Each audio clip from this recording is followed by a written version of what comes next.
So இன்னைக்குரிய tip வந்து cost அயர்னை எப்படி maintain பண்ணலான்னு பார்க்கலாம். ஸோ இதுக்கு நான் வந்து என்கிட்ட இருக்கிற அயன் கடாயில் உள்ள ரெசிடியூ எல்லாத்தையும் ரிமூவ் பண்ணிட்டு நல்லா எந்த டிஷ் வாஷர் என்கிட்ட இருக்குதோ நான் அதை வச்சு நல்லா வாஷ் பண்ணிக்கிடுறேன். ஸோ இன்னைக்கு நான் நல்லா டிஷ் சோப் வச்சு நல்லா வாஷ் பண்ணி எடுத்துக்கிட போகிறேன். நல்லா ஸ்க்ரப் பண்ணி நல்ல ரெசிடியூஸ் எல்லாத்தையுமே ரிமூவ் பண்ணிடுங்க. ஸோ ஒன்ஸ் ரிமூவ் ஆன உடனே அந்த வெசலை அதுவாகவே நல்லா ட்ரை பண்ண விடுங்க. இப்படி பண்றதுனால உங்களுடைய அயன் வெசல் வந்து ரொம்ப வருஷத்துக்கு புத்தம் புதுசா இருக்கும். அண்ட் அந்த ரஸ் பிடிக்காம உங்களுடைய அயன் வந்து ஒரு நான்ஸ்டிக்கா கூட மாற சான்சஸ் இருக்குது.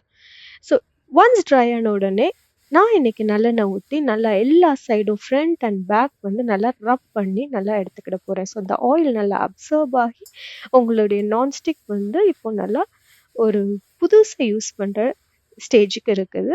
இப்படி நீங்கள் ட்ரை பண்ணி உங்கள் ஃப்ரெண்ட்ஸ் அண்ட் ஃபேமிலிஸோட ஷேர் பண்ணுங்க.